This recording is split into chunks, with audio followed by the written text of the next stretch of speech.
La espada de Damocles. Conduce Pablo Veloso.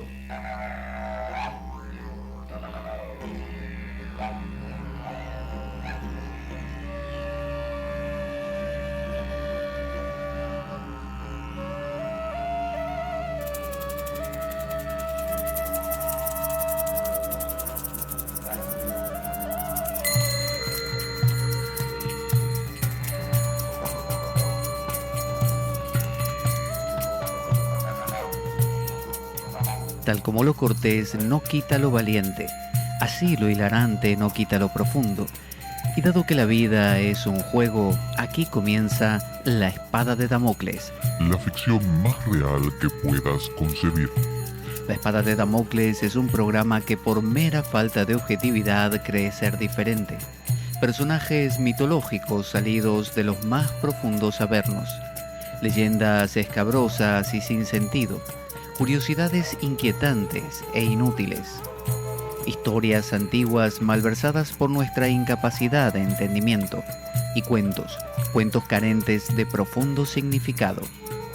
También pretenderemos sin el menor éxito entender al ser humano en toda su dimensión. En suma, si quieres desperdiciar tu vida, aquí comienza La espada de Damocles, la ficción más real que puedas concebir.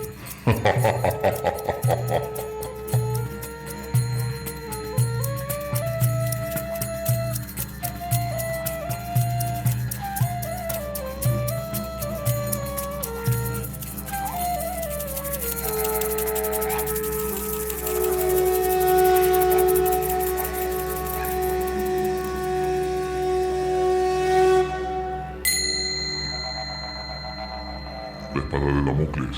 Conduce Pablo Veloso.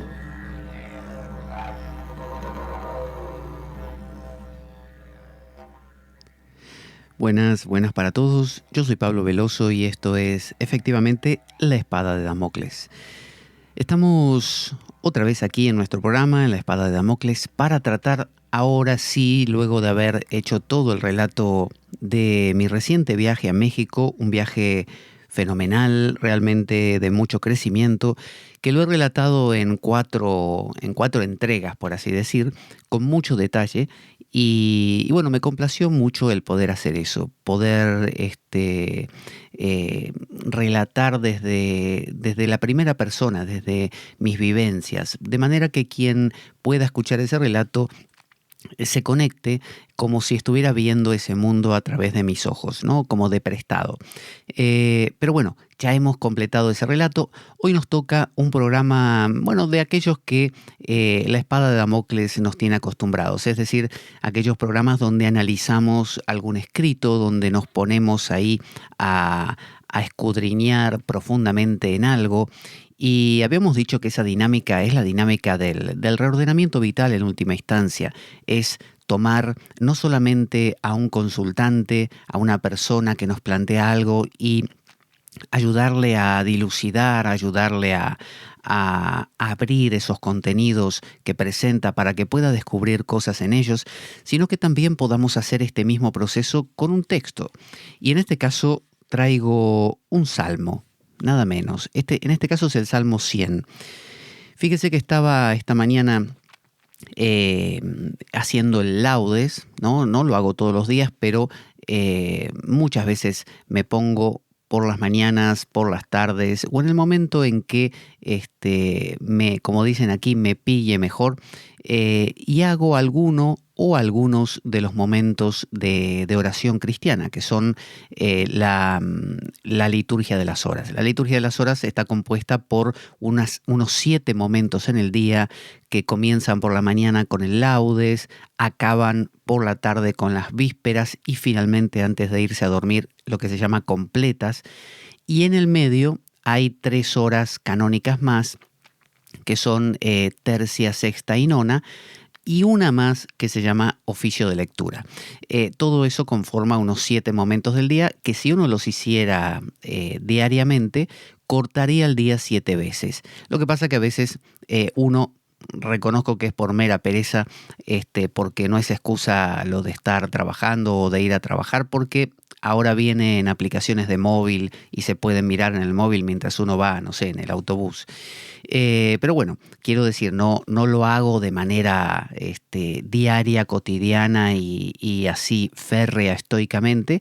Pero bueno, esta mañana estaba rezando las laudes, así se dice, y me encontré con este salmo, porque siempre hay unos 2 salmos y un cántico. Eso es lo que te pone el libro de la liturgia de las horas, que en realidad proviene de épocas muy antiguas, cuando los primeros cristianos se dieron cuenta de que necesitaban una secuencia de lecturas diarias para alimentar su alma, ¿no? Para mantenerse en ese camino.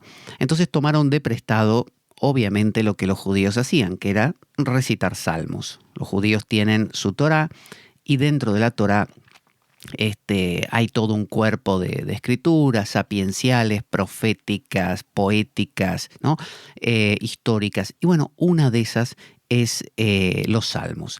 Y los salmos los judíos los usaron desde siempre como una manera de expresar toda la gama de emociones.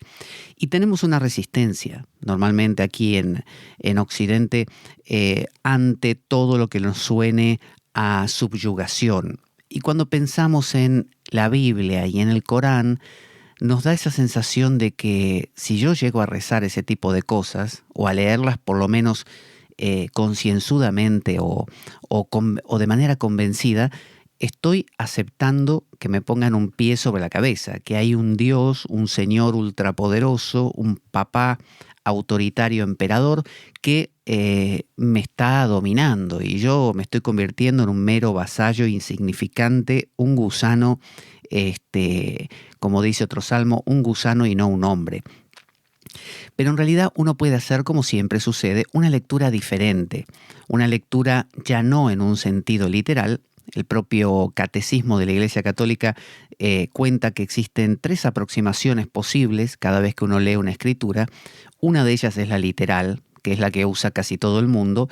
Y si dice soy un gusano y no un hombre, ¿no? Que eso lo dice, si no me equivoco, en el Salmo 22, por ahí, ¿no? A ver, déjeme ver, que creo que lo tengo señalado por acá. Sí, es el Salmo 22, que es cuando Jesús en la cruz se queja, ¿se acuerda ese Elí, Elí, lama sabactani? Que es cuando él dice, Dios mío, ¿por qué me has abandonado? ¿Por qué no escuchas mis gritos y me salvas? ¿No? Y más adelante dice, a ver si lo encuentro, bueno, va diciendo que es un desastre, ¿no? Estoy como agua derramada, todos mis huesos están descoyuntados, mi corazón como cera se derrite en mis entrañas, tengo la garganta seca como una teja y la lengua se me pega al paladar, me has hundido en el polvo de la muerte, me acorralan los mastines, me cerca una banda de malvados, ¿no? Bueno, quiero decir, aquí lo dice, más yo soy un gusano, no un hombre, oprobio de los hombres, desprecio del pueblo. Eso lo dice en el verso 7 del Salmo 22. Con esto quiero decirle, ¿a quién no le ha pasado de sentirse así, hecho una porquería? De sentirse, a mí me sale todo mal, ¿no? Hoy fue un día desastroso, o una semana, o un mes, o llevo un año que no doy, como se dice, pie con bola. Entonces, uno puede hacer suyo, que esa es la idea, el dolor del salmista o la alegría del salmista en otro salmo, o la reflexión del salmista, o la contradicción, ¿no? O la paradoja, o el asombro, o toda la gama emocional que los salmos presentan. Edward Edinger tiene un libro donde justamente analiza los salmos, y algunos, y porque son, imagínense, 150. Hay algunos que han hecho un trabajo de exégesis, de hermenéutica sobre los salmos. Por ejemplo, nuestro amigo San Agustín, Agustín de Hipona, ¿no? El obispo de Hipona, el famoso San Agustín.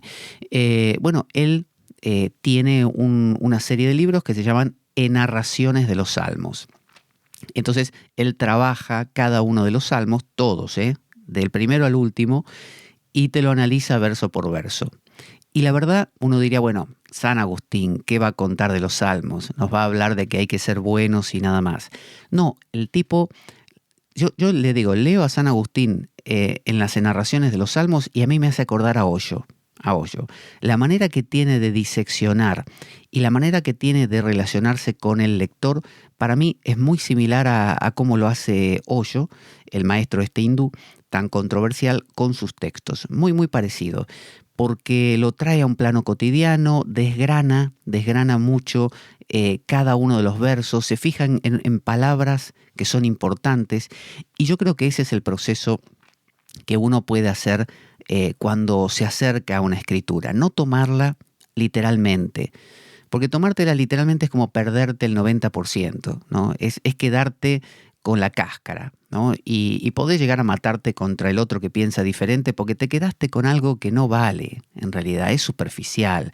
Es como si uno leyera una poesía de Whitman o de, no sé, Juan Ramón Jiménez o lo que uno quiera, o de Machado o lo que fuera, y uno se quedara en las metáforas con las cosas. No sé, si habla de un amor que es burbujeante, uno dijera no, pero habla de burbujas y las burbujas del agua, ¿no? Y las burbujas mojan. No, no, te está hablando del amor, que el amor es efímero como una burbuja, delicado y burbujeante, ¿no? Y que flota en los aires de tan ligero que es. Pero es como quien no tiene esa capacidad de abstracción se pierde mucho. La otra vez, Oscar Brennifer, quien hace un trabajo muy grande con filosofía aplicada a lo largo del mundo, debido a que viaja, él contaba que en uno de sus escritos, que cuando él va a los Estados Unidos le cuesta mucho lograr que los alumnos con los que le toca tratar abstraigan. Porque de repente él les dice, imagínense que van a la playa y se encuentran y un alumno levanta la mano y dice, señor, yo no fui nunca a la playa. No, no, no, pero imagínate que fuiste a la playa. Sí, sí, pero no, es que no fui a la playa yo. Es decir, no tienen la capacidad de imaginar algo que no está dado, que no lo tienes ahí. Es como si yo le dijera a alguien, imagínate que estás ahora sentado sobre la hierba o tendido sobre la hierba en un parque hermoso. La persona dice, sí, pero estamos acá, en esta sala.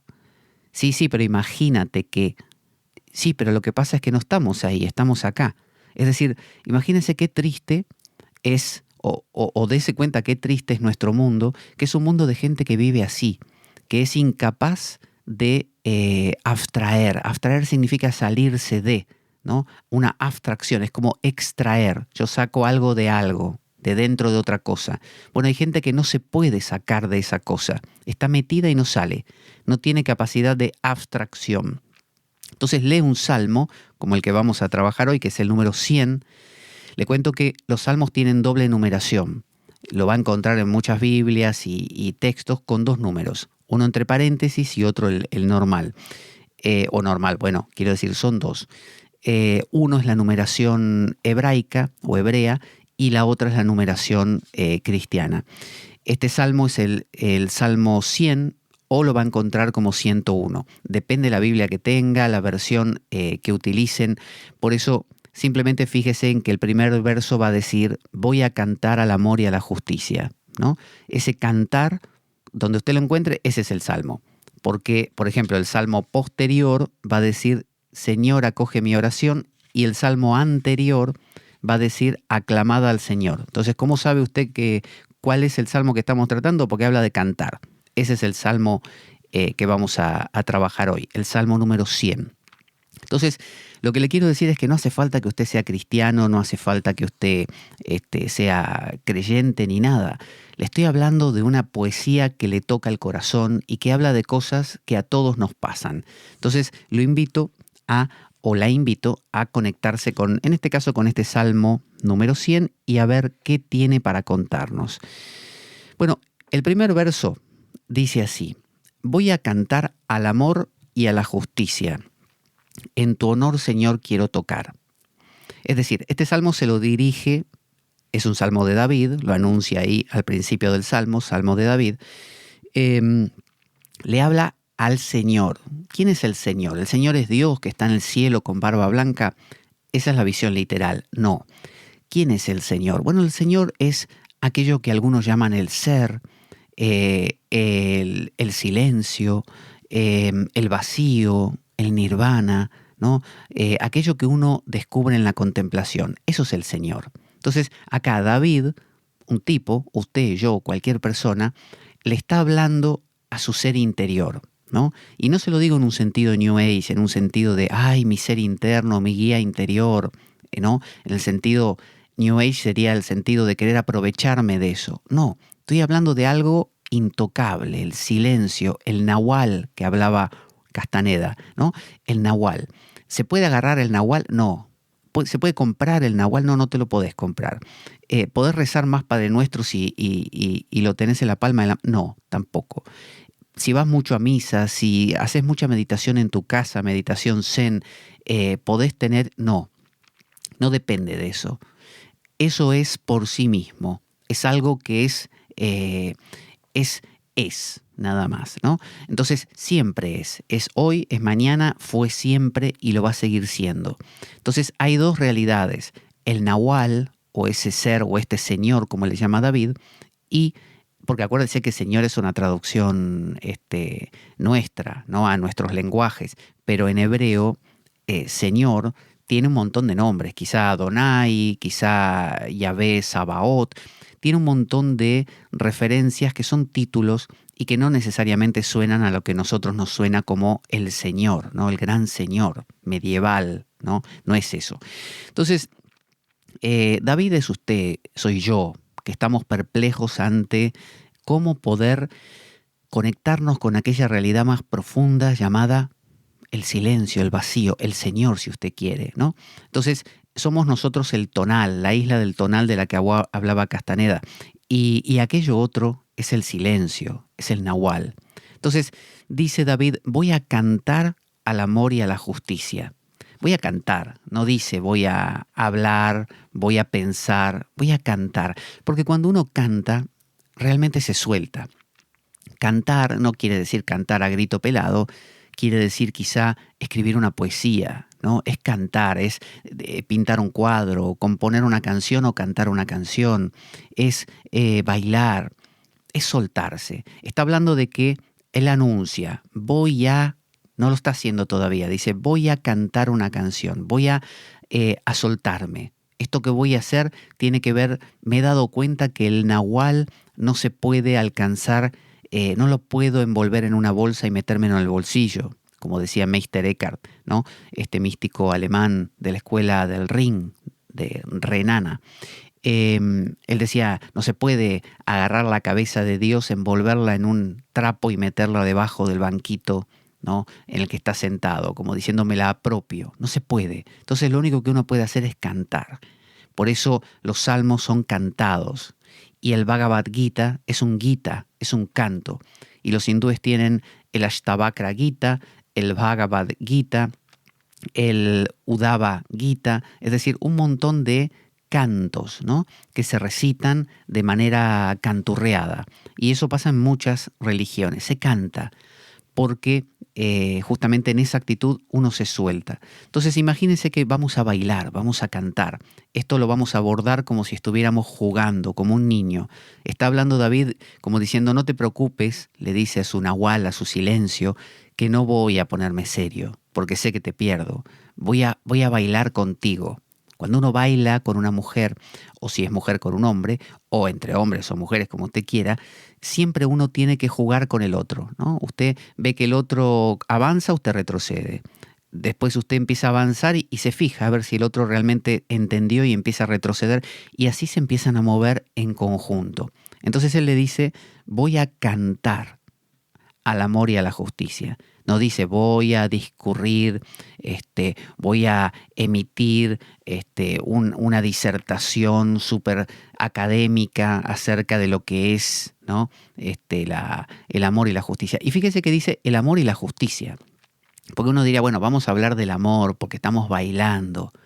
No, porque fíjese que después uno cae en todas estas cosas muy muy blandengues, ¿no? De, ay, vamos a amarnos todos porque somos todos uno y el universo fluye, ¿no? Y los pajaritos, a ver qué me dice hoy el universo.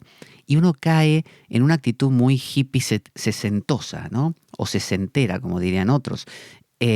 Muy Woodstock, ¿no? Amor y paz, ¿no?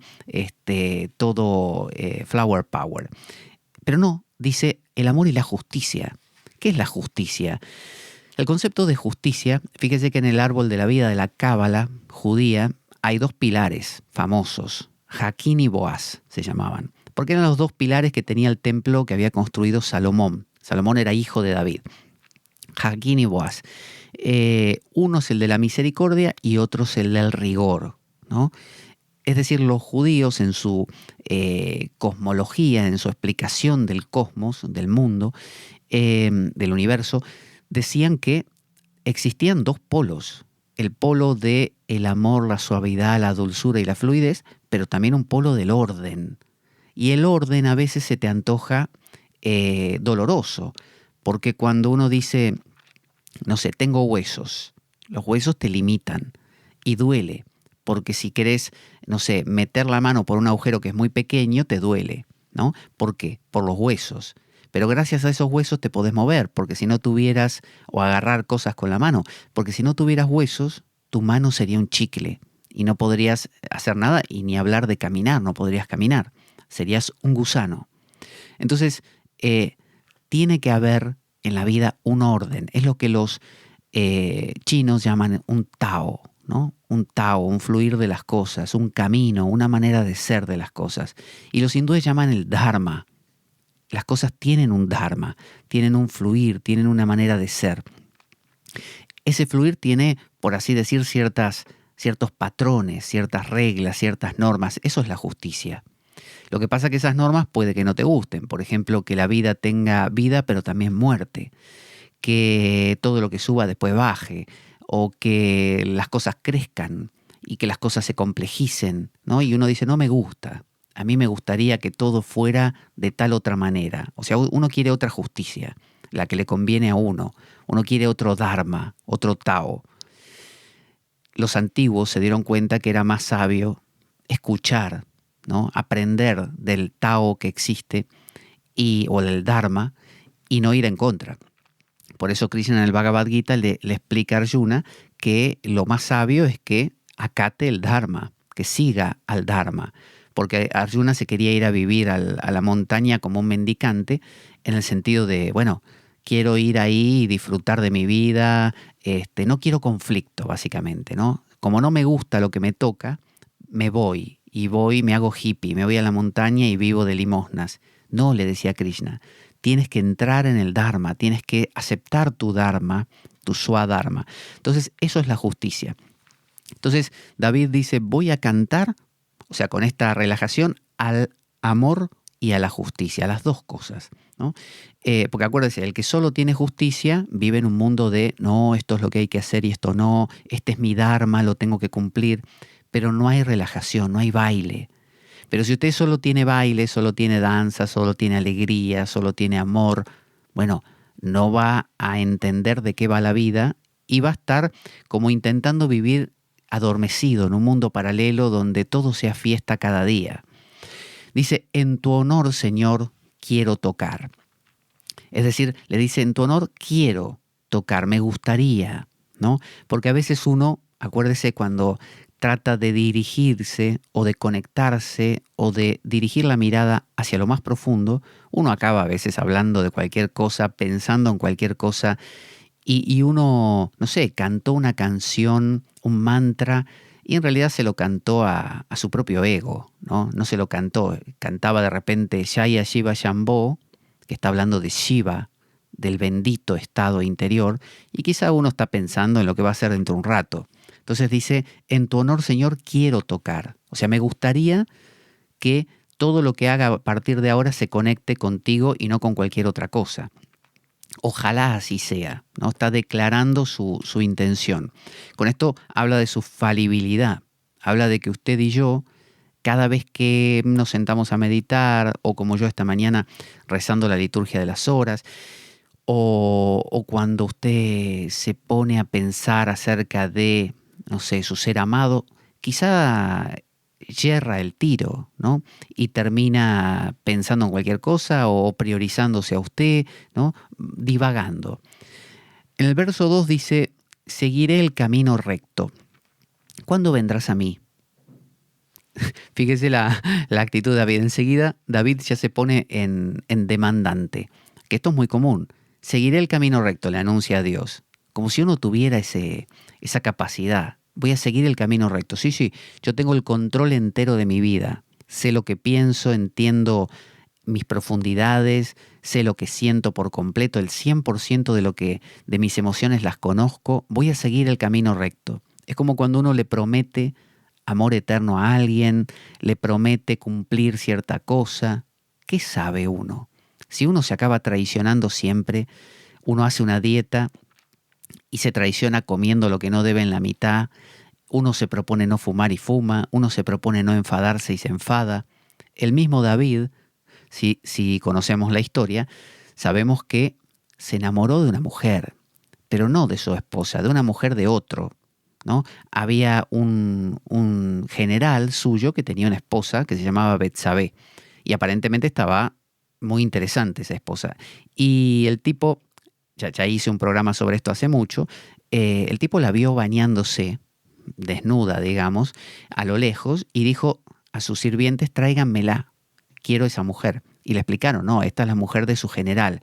Entonces David dijo, bueno, agarren a ese general, lo mandan al frente en la guerra que estamos teniendo con los vecinos y me lo dejan ahí solo para que lo acribillen con las flechas. Eso hicieron y al tipo lo mataron. Y él se quedó con Betsabé. Tuvo un hijo con Betsabé. Ya le estoy repitiendo lo que hablé en ese programa, pero bueno, tuvo un hijo con Betsabé, el hijo murió por su falta, por su pecado, por más que David se esforzó. Y después tuvo otro hijo que fue el famoso Salomón. Pero fíjese cómo metió la pata el propio David y aquí, pese a todo, está afirmando, seguiré el camino recto. Le dice, y encima viene enseguida la demanda, ¿cuándo vendrás a mí? Es como cuando uno le dice a su ser amado, me voy a portar bien, dame lo que quiero ahora, ¿no? Dame, no sé, el beso, el abrazo, hagamos el amor, lo que fuera. Y el otro nos dice, bueno, hay que ver si realmente te mantenés en eso, no lo sé. Entonces, no basta con que me lo prometas, yo quiero ver a lo largo del tiempo. Entonces David le dice, seguiré el camino recto. ¿Cuándo vendrás a mí? Le pide, ¿cuándo? O sea, uno tiende a hacer eso, seguiré el camino recto. ¿Cuándo vendrás a mí? Me voy a poner a meditar mucho. ¿Cuándo voy a obtener la iluminación? Es ese tipo de exigencia. No funciona así. No es matemáticas. Uno no puede decirle a una mujer, te voy a amar toda la vida, no sé, ámame. No, hay que verlo, es sobre la marcha, poco a poco, se van dando las cosas. No es así matemático. Hay cosas en la vida que no ocurren así. Entonces, no se trata de que medites mucho y que cuándo me voy a iluminar. Entonces les dice, procederé con rectitud en medio de mi casa, ¿no? Le está hablando David que se va a comportar bien en su casa. ¿Cuál es la casa? Bueno, es su casa, mi casa, nuestro interior. Porque uno básicamente no puede responsabilizarse por lo que ocurre fuera. Y también uno no puede responsabilizarse demasiado por lo que uno muestra a los demás. Porque a veces uno mantiene su centro interior en su casa, pero cuando lidia con otros, a veces ese centro se va. A veces uno se deja arrastrar, ¿no? Pero David le está diciendo, pase lo que pase afuera, aunque tenga que gritarle a uno, aunque tenga que poner cara de perro con otro, aunque tenga y eso me arrastre y por momentos me pierda, en el fondo, en mi casa, en mi interior, me interesas tú. En el interior es ese silencio el que yo busco, es esa paz. Eso es para mí lo más importante. No importa que a veces me pierda un poco, ¿no? En mi casa, en mi interior, voy a estar centrado. Es esa una promesa que es muy común porque es sobre lo único que tenemos un ligero control. Uno puede decir, bueno, me toca trabajar de algo que me reclama mucho, ¿no? No puedo pensar en otra cosa porque el trabajo es absorbente, muy demandante, con mucha responsabilidad. Pero en el fuero interno, en mi interior, es como si uno le dijera a la mujer amada, aunque el trabajo me distraiga y esté en mil cosas y casi no me acuerde de ti, en mi interior te amo. En mi interior te tengo ahí, estás en mi corazón. Y fíjese que cuando uno dice eso, no se refiere a que uno esté pensando en la chica todo el día, porque no puede.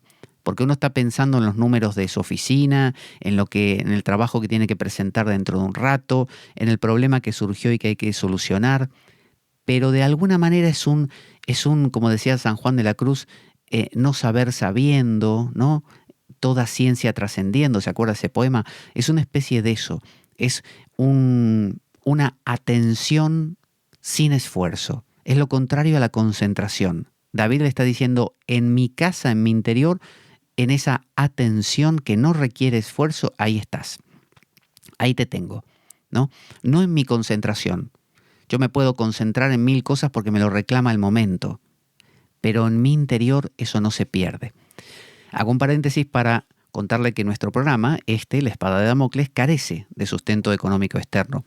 Así que cualquier oyente que quiera participar, colaborar con el programa para ayudar a conseguir bibliografía, para ayudar a todo el tema que es electrónico, que siempre hace falta, cualquier colaboración es bienvenida. Puede hacer de cuenta que me invita simplemente un café y escribirme a pablojorgeveloso@gmail.com, pablojorgeveloso@gmail.com, y yo le suministro o bien mi cuenta de PayPal o la de banco, según donde viva, y puede hacer la colaboración que quiera. Cualquier colaboración, aunque sea súper pequeña, viene bien para el programa porque le aseguro que es lo que suma para después poder comprar un libro que luego va a redundar en un material importante para el programa, aunque usted ese libro no vea que lo tratamos en el programa. A veces son libros de apoyo de otros libros. Parece una locura, pero así es.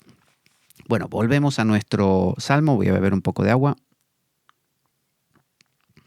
Fíjese lo que estamos haciendo. Estamos desmantelando este reloj suizo, este salmo. Y fíjese que no estamos en un plano de iglesia pentecostal alabando a Dios. Estamos disgregando las palabras de David y usted dirá, bueno, sí, pero ahí tienes una traducción al español. Que vaya a saber lo que decía el original. Sí, probablemente sí. Cualquier traducción que usted tenga puede variar. En lugar de decir la palabra, no sé, amor, puede decir la palabra bondad. Pero en el fondo, digamos, hay dos escuelas. La escuela que se llama crítica, la que va a lo literal, que tiene que ser la misma palabra que el original, y la otra que se dice dinámica, traducción dinámica, como en espíritu. Bueno, yo abogo por una traducción dinámica, básicamente porque no hay traducciones directas del hebreo al español. No existe. No existe porque tampoco existe del sánscrito al español, ni del antiguo egipcio al español, ni del chino al español. No existe. Porque simplemente no hay palabras exactas que coincidan con las originales. Siempre va a ser una especie de adaptación. Por eso mismo no abogo por algo literal. Así que cualquier versión que usted tenga, aunque difiera de esta en detalles, va a servir. Entonces le dice, seguiré el camino recto, ¿cuándo vendrás a mí? Procederé con rectitud en medio de mi casa. O sea, seré recto, correcto, cumpliré las cosas. ¿Pero qué cosas? Las cosas del Dharma.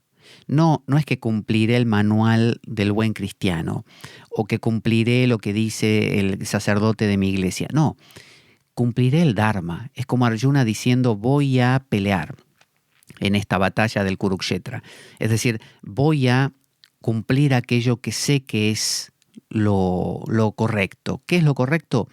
Enfocarme hacia lo divino, enfocarme hacia el Nahual, enfocarme hacia el silencio.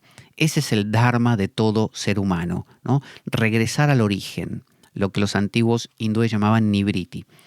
En el 3 dice, no pondré mis ojos en cosas indignas. ¿Por qué dice esto de no pondré mis ojos? Bueno, fíjese que somos una cultura supervisual. Los ojos ven muchas más cosas y más rápido que de lo que captan los oídos.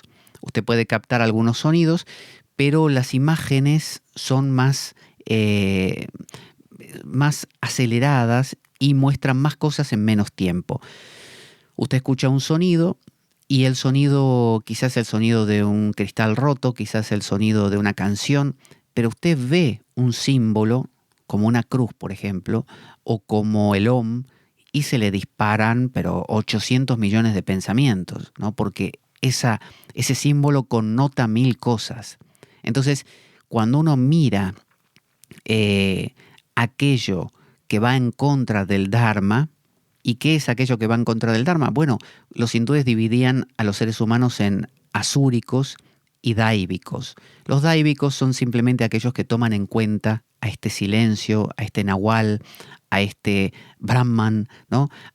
O a Dios, si usted quiere, y los asúricos son los que no, los que se enganchan en cualquier otra cosa y no tienen como prioridad regresar al origen, ¿no? Y regresar al origen no significa negar al mundo, significa vivir con eso también, ¿no? O desde eso, mejor dicho. Entonces, cuando dice aquí, no pondré mis ojos en cosas indignas, usted tiene que saber qué mira durante el día. Hay gente que no elige lo que mira. Entonces miran televisión, y mirar es también oír, y es también tocar, y es también oler, y es también comer. O sea, dejo que entre por mis sentidos ¿qué? Lo que leo en un periódico, las conversaciones de cotilleo, de chismes que tengo con el vecino, ¿qué? Si usted deja entrar ese tipo de cosas, con que pose 5 minutos su oreja en lo que cuenta la vecina acerca de la otra vecina, ya está, usted se perdió.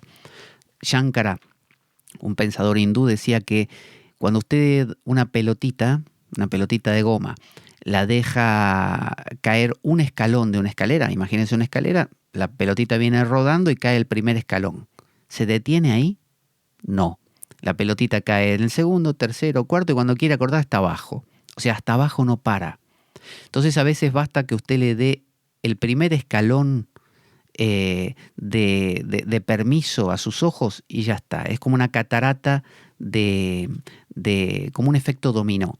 Entonces, por eso dice David, no pondré mis ojos en cosas indignas. Indignas significa que no son dignas, que no valen la pena, que no son profundas. No quiere decir que no sean interesantes. Pueden ser la mar de interesante. Porque hablar de lo que hizo la vecina o viste lo que hizo la hija de la vecina, con quién está, bueno, puede ser muy divertido, muy interesante, da mucho para entretenerse, hace que uno se olvide de uno mismo y de sus propios problemas porque se centra en otro. Cuando uno mira al mal ajeno le parece que uno está mejor. Da una serie de beneficios, pero ¿valen la pena esos beneficios? ¿Son dignos? ¿Son propios de la vida de alguien con dignidad? Es decir, como un noble. Imagínese que usted es un noble, una persona que realmente le importan las cosas valiosas de la vida, las cosas profundas. Bueno, eso no lo sería. Entonces, no pondré mis ojos en cosas indignas, significa que usted se cuida. No quiere decir que no mire cosas bonitas, ¿no? Y me refiero a toda la gama de cosas bonitas. Sin embargo, que tenga criterio, que no deje que esas cosas bonitas sean muchas, porque si no, simplemente lo arrastran. Lo bonito e inmediato atrae. Entonces, si usted escucha reggaetón, después se pone a ver las noticias, después se ve una telenovela, después conversa con la vecina, después, no sé, lee una literatura superficial, come comida chatarra, se va al bar, sume todo eso y el nahual no aparece en ninguna parte en su vida, lo perdió por completo. Usted está en otra y cuanto más lo hace, más hábito genera. Entonces, David acá está diciendo, no pondré mis ojos en cosas indignas. Está hablando de que sabe que esas cosas no le hacen bien y por eso las reduce. No pondré. Dice, detesto el proceder de los malvados, no permitiré que se me acerquen. Los malvados no son tipos que tienen un cuchillo en la mano o un palo nudoso, ¿no? Con el cual te golpean apenas te acercas. Los malvados son otra clase de personas, son aquellos que cultivan el mal. ¿Qué es el mal? Bueno, el mal es lo diabólico. Diabólico es lo contrario de simbólico. El símbolo, la palabra símbolo significa unificar. y la palabra diablo significa separar. Entonces son aquellos que separan, son aquellos que se separan de la fuente, se separan de ese silencio, se separan de Brahman, ¿no? de aquello que está más allá del pensamiento, del Nahual. Entonces, si usted quiere reunirse con malvados, con diabólicos, pero no en un sentido moral, sino en un sentido de gente separada, escindida, gente que se pelea consigo misma, que se divide en facetas, gente que se pelea con los demás. Bueno, si usted quiere reunirse con esos, con los malvados, se va a perder, se va a empezar a dividir usted también. Entonces, por eso David dice, no permitiré que se me acerquen, detesto cómo se comportan, detesto esa manera de ser, no me gusta, no me interesa, yo quiero otra manera de ser, está diciendo David. Y dice, no permitiré que se me acerquen. Entonces, dime con quién andas y te diré quién eres. Por eso digo, hay un capítulo del Bhagavad Gita que es el que habla de el comportamiento de la gente dáivica y asúrica, ¿no? Divina y demoníaca, las dos naturalezas. Te reunís con demoníacos y te vas a entretener mucho, vas a ironizar a los demás, vas a hacer sarcasmos, vas a criticar a los políticos y a los otros, a todos, al futbolista, pero al final del día te vas a ir a dormir y vas a encontrar que tu vida no tiene el menor sentido, que sos una especie de granito de arena en el medio de una playa infinita y te sentís más solo que Pinocho en el Día de la Madre. Entonces, si no querés que te pase eso, busca lo simbólico, no lo diabólico, ¿no? El símbolo es la unión. Entonces, evita a los malvados, pero no solo los malvados afuera. David hablaba de su propia casa. Así que no quiero que se me acerquen los malvados. No quiero que se me acerquen los malvados propios. Uno tiene malvados dentro. ¿Cuáles son? Bueno, las partes diabólicas, las partes que buscan separarse, las partes que buscan alejarse de esa fuente, las partes de uno que dicen, no quiero saber nada con el silencio, con el ser, con el nahual, me interesa, como diría un evangélico, el mundo, ¿no? O como diría un hindú, me interesa Maya. Maya quiere decir medir, y medir quiere decir demarcar. Y cuando uno demarca algo, lo define, y se lo define, ya no es lo mismo que otra cosa, la separó. Esto es esto y aquello es aquello. Eso dice Maya. Entonces, si usted quiere vivir en ese mundo, este es bueno, este es malo, este me gusta, este no, entonces vive en un mundo de malvados. Detestar a los malvados, detestar ese proceder y no dejar que se te acerquen, significa empezar a cultivar un centro nuevo. Quiero ser un tipo nuevo. Fíjese que lo decía David al principio.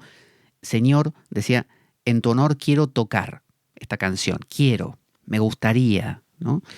Y le dice en el 4, verso 4, que se alejen de mí los perversos. Perversos viene de pervertir, ¿no? Vertir en otro recipiente, ¿no? En lugar de vertir el agua en el recipiente que estás virtiendo, todo, vertirla en otro, ¿no? O vertirlo de otra manera, pervertir. Los que pervierten son los que en lugar de conectarse con ese silencio, abrirse a ese nahual, en lugar de llevar una vida impecable, como diría Don Juan, se pervierten, se divierten. Divertirse tiene que ver con vertirse en distintos recipientes a la vez. Pervertirse es no vertirse donde se debe. Entonces, tiene un poco que ver con eso, con no conectarse con lo que se supone que sí debías conectarte. Entonces dice, que se alejen de mí los perversos, no quiero saber nada de los malvados. Que se alejen de mí, ya lo está diciendo, fíjese cómo cambió.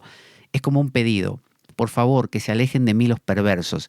Antes le decía a Dios, le decía ese silencio, no pondré mis ojos, como una promesa.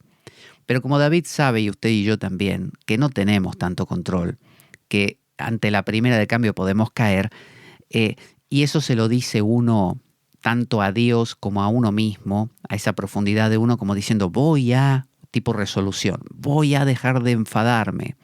Y enseguida uno dice, ojalá, ¿no?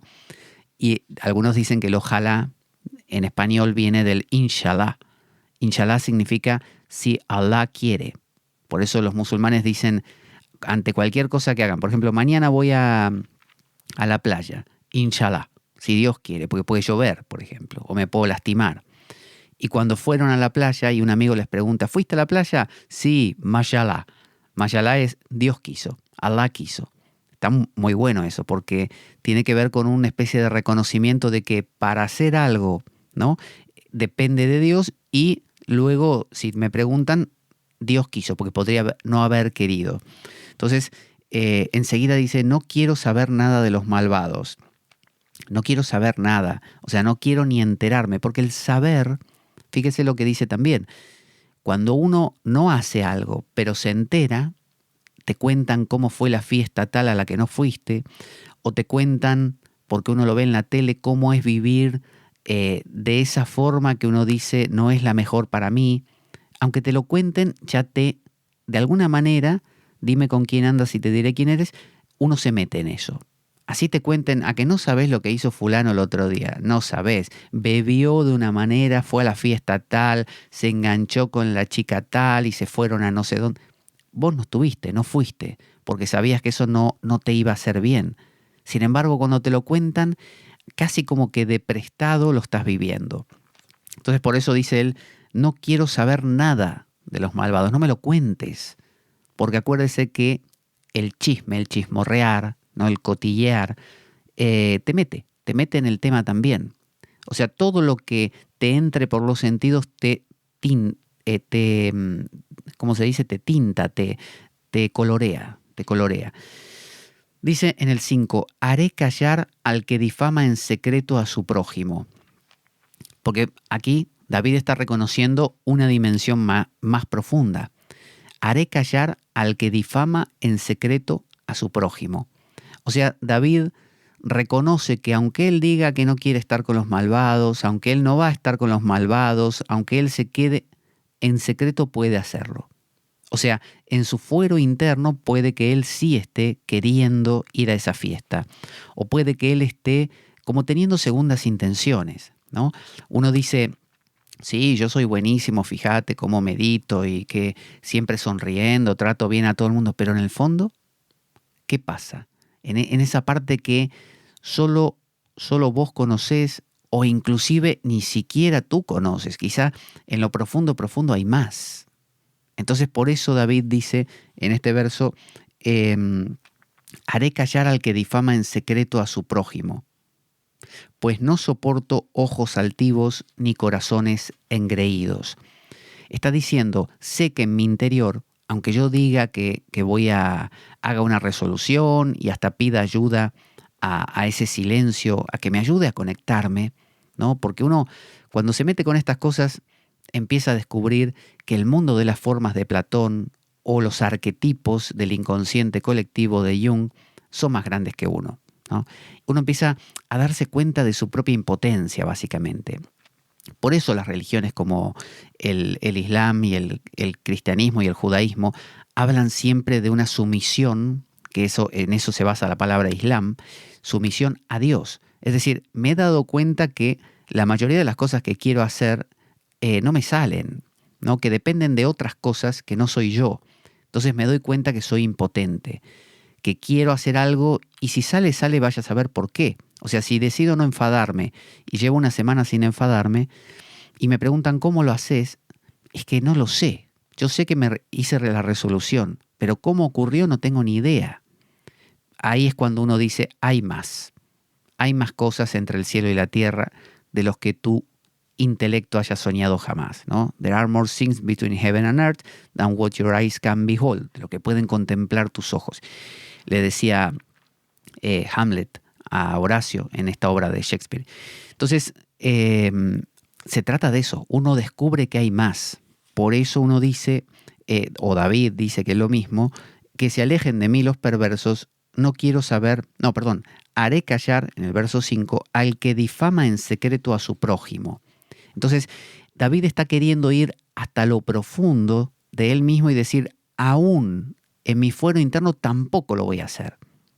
Porque fíjese cuando usted dice, no voy a hablar mal de nadie. Sí, pero lo pensás, ¿no? Es decir, no voy a no sé, dejar de meditar. Voy a meditar todos los días. Sí, pero en tu interior tenés ganas de levantarte y dejar de meditar y salir a dar una vuelta. Es decir, ¿qué pasa con esa dimensión interna? Si no la trabajás tan bien, vas a tener una doble vida. Por fuera vas a estar haciendo algo, pero por dentro sos otra persona, como Dr. Jekyll and Mr. Hyde. Entonces, eso se da mucho. Uno va a una iglesia evangélica, cristiana, a una mezquita islámica o a una sinagoga judía o a un templo hindú y encuentra un montón de gente, a veces de muy buena voluntad, que quieren ser buenos, que quieren cumplir, que hacen de todo, pero jamás han entrado en la dimensión psicológica. Todo es hechos. Me comporto así, a este le hablo de tal manera, porque dice mi libro sagrado que así me tengo que comportar. Es decir, todo es cumplir, hacer lo correcto, alejarme de lo que no debo, ¿no? Pero ¿qué pasa adentro? Adentro seguís teniendo ganas. Adentro hay ahí un lobo hambriento, como dicen los alquimistas. Voy a beber un poco de agua. Fíjese, esto es un salmo. Esto proviene de esta tradición judía y luego cristiana que normalmente denostamos y los salmos nos parecen una porquería, nos parecen una especie de castiga a mi enemigo que es malo, estréllale la cabeza contra una pared, ¿no? Porque eso dicen algunos salmos. Y uno dice, esto es horrible, ¿para qué sirven los salmos? Y mire todo lo que estamos extrayendo y recién vamos por el verso 5 del Salmo 100 o 101 según la numeración que usted use, y mire el valor interno que tiene. Dice, haré callar al que difama en secreto a su prójimo. O sea, David se está proponiendo hacer un trabajo interior.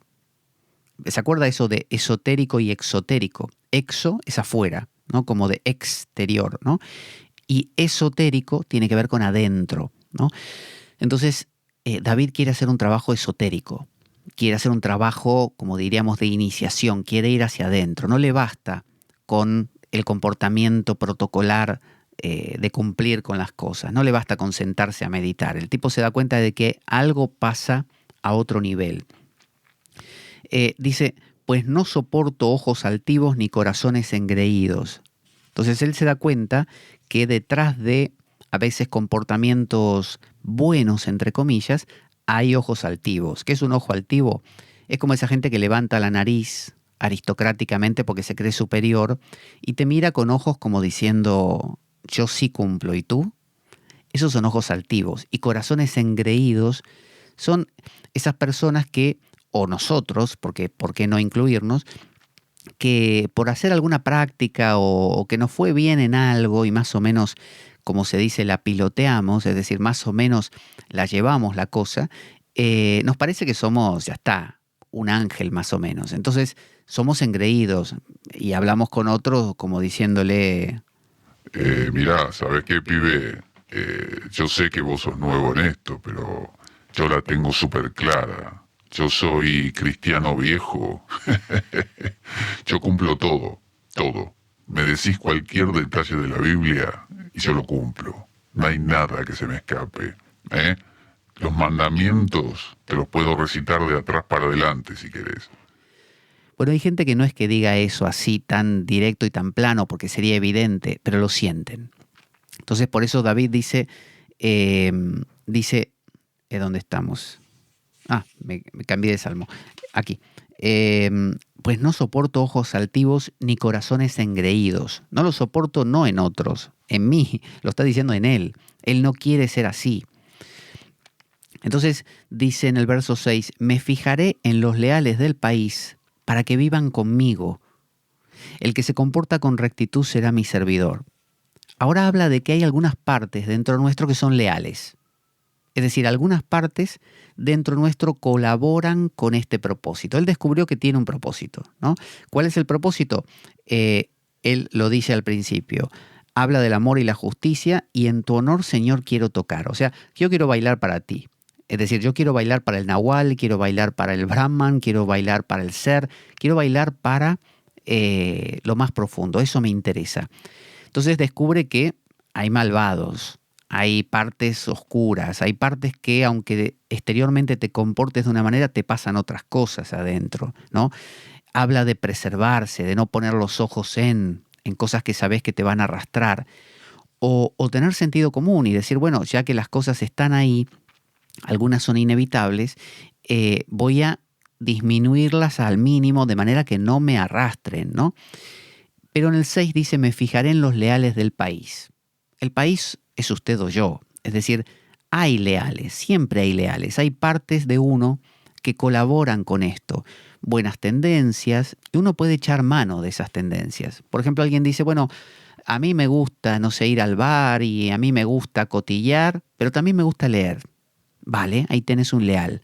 Trabájalo, agarrá ese leal, por eso él dice, me fijaré en los leales del país. Fijarse quiere decir, les voy a prestar atención. ¿Cuáles son mis puntos positivos? Me gusta leer, me gusta estar solo, me gusta, no sé, el tema del preguntarme sobre la vida y la muerte. Bien, ahí tenés unos leales, trabajalos. Primero tenés que fijarte, por eso dice me fijaré. Él habla hacia futuro, voy a intentar, a ver si los encuentro. Porque hay gente que tiene un leal, un leal. Hay gente que tiene un montón, pero a veces uno tiene un montón y no los conoce. Uno se centró mucho o se perdió mucho en lo diabólico, en lo que te separa, ¿no? Pero no en lo simbólico. Entonces, los leales son simbólicos. Los leales son las cosas que te llevan a unificarte. Dice, me fijaré en los leales del país para que vivan conmigo. O sea, que cada día estén acá conmigo, que me acompañen, que no me dejen, ¿no? Que me apuntalen, que me ayuden. La idea es esa. Uniéndonos, la unión hace la fuerza. Entonces usted dice, sí, pero ¿sabes qué pasa? A mí, no sé, me pierdo mucho con un montón de cosas que me arrastran de acá para allá, no tengo voluntad, no tengo... Bueno, ¿te fijaste cuáles leales tenés? Y no, la verdad nunca me puse... Bueno, búscalos. Empecé a examinar y descubrí cuáles son tus puntos positivos. Bueno, tengo voluntad. Vale, bien, ahí tenés un leal. Me gusta reflexionar. Me gusta la naturaleza. Bien, son todas cosas que tienden hacia lo simbólico, tienden a la unificación. Entonces, él dice, me voy a rodear de esos. Hasta aquí vamos a ver hoy, para que no pasar de la hora de programa, ya lo continuaremos en una segunda ocasión. Pero fíjese, Salmo 100, o 101 según la numeración suya, ¿no? Salmo 100. Estamos hablando de un salmo religioso, cristiano, aparentemente mojigato, aburrido, no sé, institucional, que nos suena a iglesia, y sin embargo estamos destilando una información sumamente profunda. Esta es la propuesta. Esto es reordenamiento vital. Esto es que usted se reordene a través de un texto en este caso. Y usted dirá, sí, pero hay que tener cierta cualificación para poder hacer esto con un texto. No hace falta ser un erudito, hace falta ser una persona que quiera reflexionar. Quizá usted se pone a reflexionar otro salmo y le saca 3 significados, y no un montón. ¿Qué más da? La idea es que usted lo trabaje, y poco a poco, un día esto, un día aquello, empieza a generar una manera de pensar que es una manera simbólica, es una manera unificadora, una manera que encuentra los puntos en común y no justamente lo literal, lo que separa, lo diabólico. Entonces, piénselo de manera simbólica, de manera unificadora, y va a descubrir que cualquier texto le va a hablar, desde el Corán, el Bhagavad Gita o el Quijote, da igual. Yo tomé un salmo, pero podría haber tomado el Quijote. Entonces, me interesó lo de plantear el salmo, no solamente porque lo leí esta mañana y me gustó lo que decía, me pareció interesante para desarrollarlo, sino también que proviene de algo que nosotros solemos rechazar. Y ese rechazo es diabólico, es decir, es separador. No separe, unifique, simbolice, conecte. Entonces, estamos haciendo eso, estamos conectando. Les recuerdo que está el libro, mi libro que he escrito hace poquito, el primero de ellos, ya vendrán más, que se llama Sadhana, el camino interior, la tradición primordial a la luz del hinduismo alegórico. Es un libro sapiencial, muy interesante, porque está dividido por párrafos, separado por capítulos de temas, pero dividido a su vez en párrafos numerados para que usted pueda abrir el libro, si usted quiere, en alguna parte, quedarse con lo que dice ahí y tomar como lo que acabamos de hacer, como punto de reflexión para su día, por ejemplo, o para simplemente empezar a pensar y cuestionarse y plantearse cosas. El otro día una alumna me decía: tu libro me resulta muy interesante, pero me angustia porque me hace cuestionar la educación que le damos a los hijos y una serie de cosas. Entonces yo le dije: me alegro mucho que te angustie, me alegro mucho, porque ese es el propósito del libro, que no pase desapercibido, que cuando lo leas te mueva realmente o te conmueva, ¿no? La idea es que se movilicen cosas, y si eso produjo en esa alumna, me parece que el libro cumple su propósito. Así que lo tienen en Amazon, está en amazon.com, en amazon.es. Sé que, no sé si todavía está en amazon.com.mx, eso no me doy cuenta. Si alguien lo sabe, me lo puede decir. Yo hasta ahora no lo he podido detectar ahí, en el de México específicamente. Sí está en todos, en digital obviamente, en formato Kindle, pero en formato papel, salvo en el de MX, en todos los demás está también. Así que se puede encargar por cualquiera de los Amazon, lo encargas en papel, te lo imprime Amazon y te lo envía a tu casa. Bueno, ya me cuentan qué les parece el libro cuando lo vayan leyendo. Tiene mucho material, mucho contenido, son unas 160 y algo de páginas. Y nada, ya nos despedimos. Yo soy Pablo Veloso, esto es La Espada de Damocles, y ponemos nuestra cortina para encontrarnos ya en nuestro próximo programa, donde veremos probablemente la segunda parte de este bonito Salmo 100. Hasta la próxima. Avanti Damocleanos.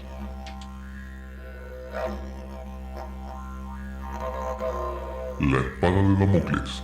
Conduce Pablo Veloso.